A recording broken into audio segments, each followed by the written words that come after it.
Op U verlaat ek my genadige Heer. Die vrede wat U bring, is al wat ek begeer. Ek het U nodig, Here, daagliks, talle kere. Neem my hand toe, Heiland, ek kom na U. Genade en vrede vir U, van God ons Vader, Jesus Christus die Here, deur die werking van die Heilige Gees. Amen. Ons skriflesing is vanmôre uit die Evangelie volgens Johannes 7 vers 37 tot 39. Die opskrif is strome lewende water. Op die laaste dag, die groot dag van die Hittefees, het Jesus daar gestaan en uitgeroep, as iemand dors het, laat hy na my toe kom en drink. Met die een wat in my glo, is dit soos die skrif sê, strome lewende water sal uit sy binneste vloei. Hiermee het hy na die Gees verwys, van die mense wat tot geloof in hom kom, sou die Gees ontvang. Die Gees was nog nie uitgestort nie, omdat Jesus toe nog nie verheerlik was nie. Ons lees tot sover. Ons tema is vanmôre, laat Christus deur jou lewe vloei. Geliefdes, ek dink ons tema is 'n verskriklike uitdaging vanmôre wat ons aan onsself stel. Om Jesus Christus deur jou lewe te laat vloei, is eintlik glad nie so 'n maklike taak nie. Dis die ideaal, maar net sodra ek dink, ek kry dit nou reg, dan gebeur daar iets wat hierdie wonderlike stroom water, van lewende water wat ek wil hê, elke dag uit my moet vloei, soos 'n kraan net toedraai. Januarie is amper op sy rug, en baie van ons het wonderlike voornemings wat ons vir 2025 gehad het, sommer al klaar by die deur uit. Ons maak planne vir die jaar, ons kalenders is vol bespreek, ons hardloop net met hierdie jaar. Maar dan lees ek weer wat die Bybel in Spreuke 16 sê, daar in Spreuke 16 vers 1 tot 3. 'n Mens maak baie planne, maar die Here besluit of dit suksesvol sal wees of nie. Alles wat 'n mens doen, lyk vir hom reg, maar die Here weet waarom ons dit aanpak. Ken die Here in alles wat jy wil doen, dan sal hy jou help om dit uit te voer. Dit staan so in die boodskapvertaling. En daarom wil ek sê dat elkeen van hierdie dinge wat ons beplan, en wat jy miskien beplan, onderhewig is aan die Here se guns, en dit wat hy wil hê. 'n Mens betraf jouself soms, dat jy sommer namens die Here ook wil planne maak. Maar ons sien ook in die Bybel, dat ons moet beplan. Hierdie planne moet basies aan die Here gebring word. Ons beplan, maar die Here skep die geleenthede en die sukses. Sy seën moet daarop rus, sodat hy die eer kan ontvang. Lees saam met my Psalm 127 vers 1. As die Here die huis nie bou nie, is die bouer se arbeid te vergeefs. As die Here die stad nie beskerm nie, waak die wagte te vergeefs. In die Nuwe Lewende Vertaling. En nou is die vraag, waarheen is ons as gelowiges of gemeente of kerk op pad? Weet ons regtig? Weet ons wat is ons einddoel? Ons einddoel is die ewige lewe saam met God. En daarvoor moet ek my lewe en my planne in plek kry. Dit wat ek ook al doen of sê of heen gaan, dat dit tot eer van God is. Dat ek die vrede van die Here in my lewe en my hart sal ervaar en dit sal uitdeel met elke mens wat God oor my pad stuur. Daardie lewende water kan nie binne in my bly nie, dit moet uitvloei. Maar weet jy wat het met die kerk en gelowiges begin gebeur oor die jare? Ons het begin dink, ons is op 'n luukse passasiersskip. Ek betaal my paar rande elke maand, of ek gooi elke Sondag my geldjie by die deurkollekte sakkie in, en daarvoor verwag ek diens.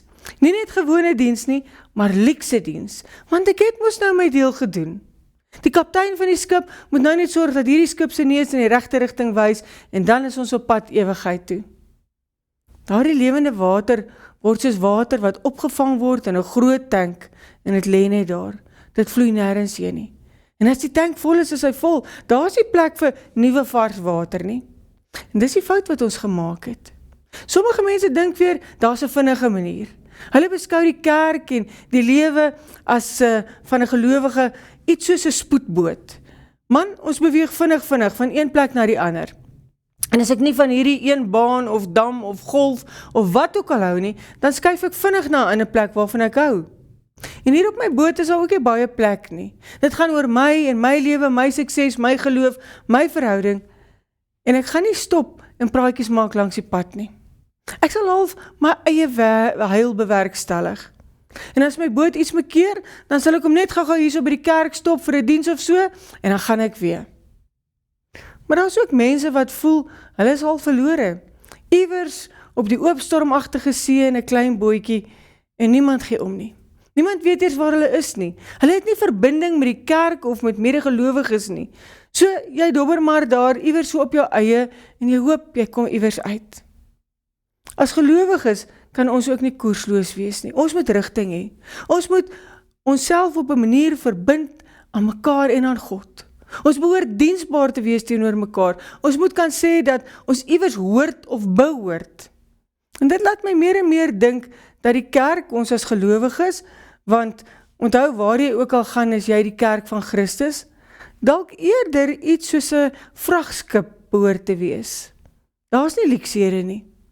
Dis nie 'n plesierwoord waar jy bedien word nie. Jy gaan ook nie vinnig beweeg nie. Op hierdie skip is daar sekerlik 'n kaptein en bemanning wat sorg dat die skip vaar, maar daar's 'n vertrekpunt en daar's 'n einddoel met hierdie vrag. En die vrag is kosbaar. Elke skeepshouer op hierdie skip dra iets wat waarde het vir die persoon wat wag by die einddoel. En die inhoud lyk dalk nie een dieselfde nie. Een skeepshouer kan dalk 'n verskriklike duur voertuig hê van miljoene rande en die volgende dalk 'n klompie Thames wat op die Chinese mark verkoop moet word. Hoe dit ook al is, elkeen is van belang en dit is die kaptein en die bemanning se verantwoordelikheid dat hierdie houers veilig by die volgende hawe aankom. En nou is my vraag. As jy 'n plek op daardie skip moet wees, waar gaan jy wees? Is jy deel van die bemanning? Is jy dalk 'n skeepshouer met 'n belangrike inhoud?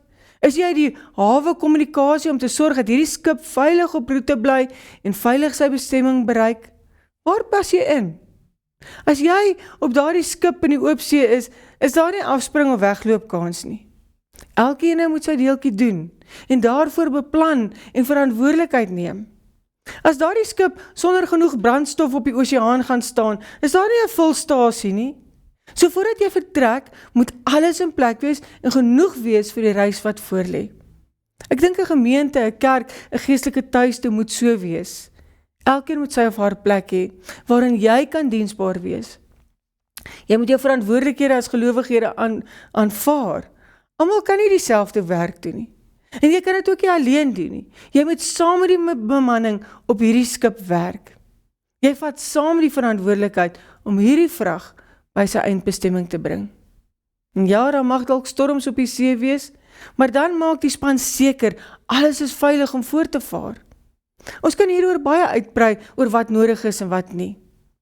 Maar as jy nie die Here Jesus in jou hart of in jou lewe het nie, en jy is nie bereid om jou voete op hierdie skip te sit nie, dan moet 'n mens dalk die saak herbedink.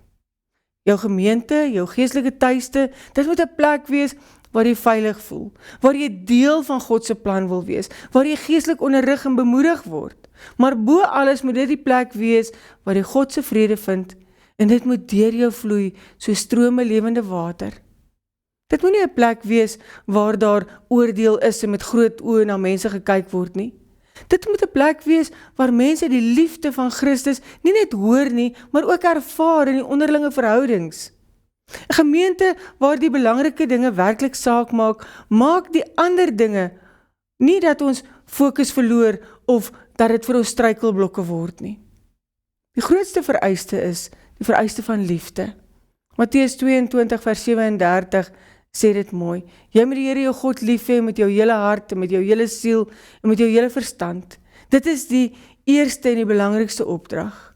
Die tweede, ewe belangrike opdrag is, jy moet jou naaste lief hê soos jouself.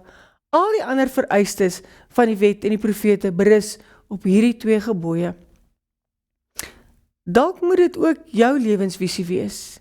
Nie om die rykste of die grootste of die beste of die vinnigste wees nie, maar om God, jouself en ander mense lief te hê en saam te werk in sy koninkryk wat reeds hier op aarde by ons begin.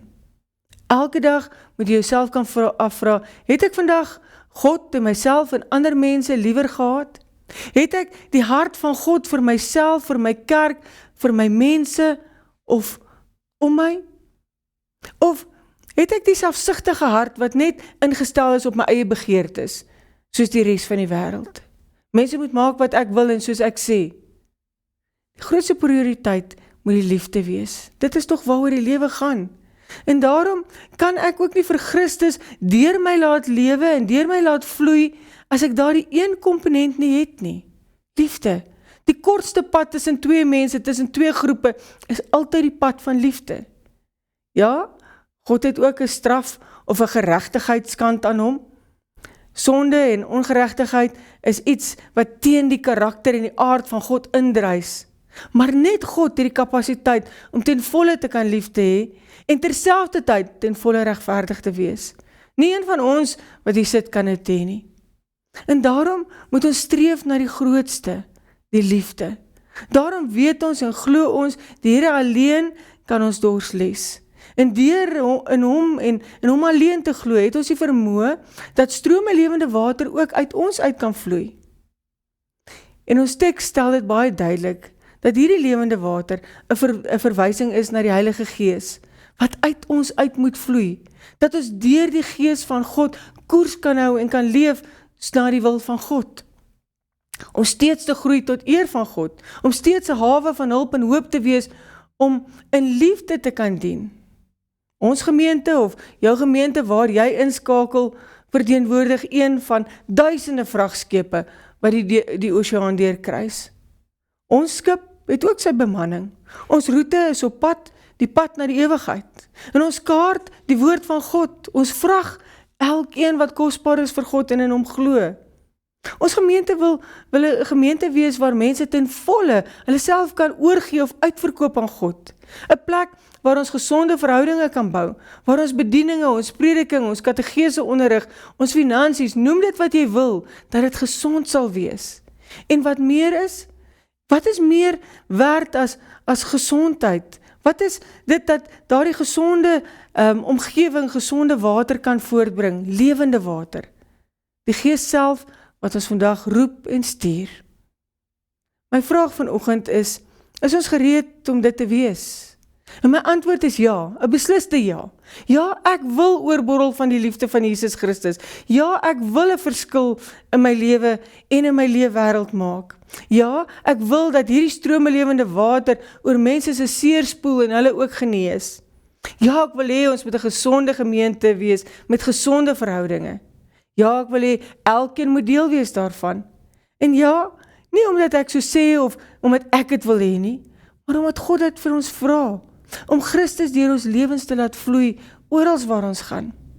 Ek wil jou vanmôre aanmoedig. Die deur staan nou, hier aan die begin van die jaar, weer oop. Raak betrokke, maak jou geestelike lewe 'n prioriteit hierdie jaar. Gaan drink van daardie lewende water, sodat jy ook in der ewigheid nooit hoef dors te kry nie. Met ander woorde, aanvaar God drie enig 100% in jou lewe, sonder voorwaardes en sonder verskonings. Moenie bang wees om van Jesus te praat in jou lewe nie. Moenie skrik om te deel wat die Gees van God in jou lewe dalk in beweging bring nie. Maak gebruik van die geleenthede wat ons jou gee om te groei hier in die Here in hierdie jaar. Jou geestelike tuiste moet ook 'n gemeente wees waar jy lewens sien wat elke dag verander. Dat elke lidmaat sy of haar Godgegewe plek sal ontdek en sal besef dat hierdie skip nie sonder jou kan of wil funksioneer nie. Mense wat opgegee het, moet weer moed skep as hulle met ons te doen gehad het. Mense wat opgegee het om kerk toe te gaan of 'n geestelike tuis te soek, moet weer voel, dit is vir my lekker en ook 'n lewensveranderende ervaring om Sondag by die kerk of tussen medegelowiges te wees. Mense wie se verhoudings gebroken is, moet voel, hier is ek veilig, hier word ek nie geoordeel nie. Hier is nie 'n klomp perfekte mense of 'n klomp skynheilige mense nie. Hier sal hulle my help. Hier kan ek heel word. En daar's baie mense wat kan getuig oor die jare van heel word in die huis van die Here. Romeine 10 vers 14 en 15 sê, maar hoe kan 'n mens hom aanroep as jy nie in hom glo nie? En hoe kan jy in hom glo as jy nie van hom gehoor het nie? En hoe kan jy van hom hoor sonder iemand wat preek? En hoe kan iemand wat preek as hy nie gestuur is nie? Almal het 'n rol om te speel, groot en klein.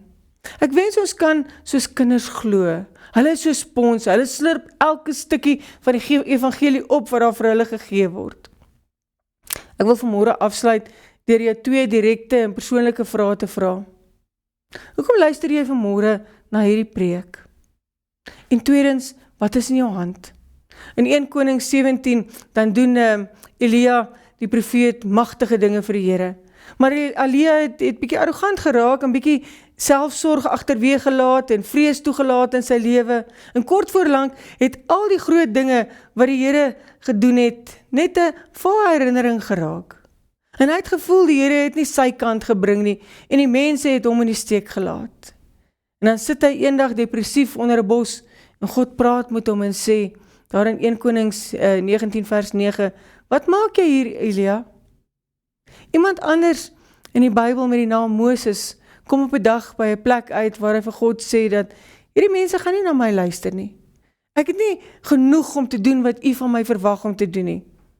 En dan sê God vir Moses, hy sê gee vir hom eintlik hierdie tweede vraag, daar in Exodus 4 vers 2, toe vra die Here vir hom, wat het jy in jou hand? 'n Kierie, antwoord Moses. En God sê, dit is vir my genoeg. Nie, hoeveel het ander nie? Nie, hou iets en gee vir my wat oor is nie. Nee, gee vir my wat jy het. En ek glo hierdie twee vrae kom na jou toe vandag, veral as die uitdaging, en as jy hierdie uitdaging aanvaar, dat Jesus deur jou lewe moet vloei, deur strome lewende water, is die vraag van, wat maak jy hier? Wat is in jou hand? Mag dit so wees dat strome lewende water ook uit jou binneste vloei in hierdie jaar wat voorlê. Amen. Kom ons bid saam. Here ons God, so dikwels wil ons aan die stuur wees van ons eie lewens. Ons vergeet hoekom ons hier op aarde is. Ons vergeet van Christus wat hierdie stroom lewende water in ons lewens is, deur die werking van u Gees. Vader, help ons om vandag die geleenthede aan te gryp wat u oor ons pad stuur. Help ons om aan onsself te sterf en ander hoor te ag. Vader, vergewe ons tog wanneer ons so eie wys raak en lei ons op die pad. Seën ons asseblief, Here, dat dit wat ons doen en beplan en in lyn sal wees met u wil. Help ons om 'n verskil te maak in hierdie wêreld, op pad na die ewige lewe. Amen. Ontvang nou die seën van die Here. Mag sy groot genade oor jou waak vandag. Mag sy goeie gawes jou vertroos en versterk. Mag die Here se vrede vir jou lewe gee, moed vir elke opdraand en krag vir elke tree. Amen. Laat hierdie vrede deur my vloei. Waar haat is, laat ek daardie liefde bring. Laat ek in pyn en smart vertroosting vind.